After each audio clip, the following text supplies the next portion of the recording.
এই মেয়েটি ভেবেছিল যে সে যদি এই বিশাল বেলুনের ভিতরে ঢুকতে পারে তবে সে জলের উপর হাঁটতে পারবে। ধারণাটা তেমন আকর্ষণীয় মনে হয়নি, তাই সে প্রথমে কর্মীকে জিজ্ঞাসা করল যে সে বেলুনটি ফোলানো দেখতে পারে কিনা। জলের মধ্যে দিয়ে বাতাস বেরিয়ে যাওয়ার বিষয়েও সে চিন্তিত ছিল না। অনেক কিছুই ভুল হতে পারত, কিন্তু বেলুনওয়ালার উপর তার সম্পূর্ণ বিশ্বাস ছিল। সে সবকিছু শক্ত করে আটকে দিল, তাকে জল রোধী করে দিল এবং হাঁটতে বেরোতে পাঠালো। কিন্তু জলে নামার সাথে সাথেই খুব চমকপ্রদ কিছু ঘটল।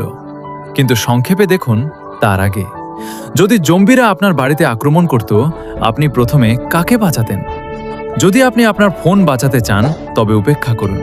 যদি আপনি আপনার মাকে বাঁচাতে চান তবে লাইক দিন। যদি আপনি আপনার বাবাকে বাঁচাতে চান তবে সাবস্ক্রাইব করুন। যদি আপনি আপনার ভাই বোনদের বাঁচাতে চান তবে শেয়ার করুন।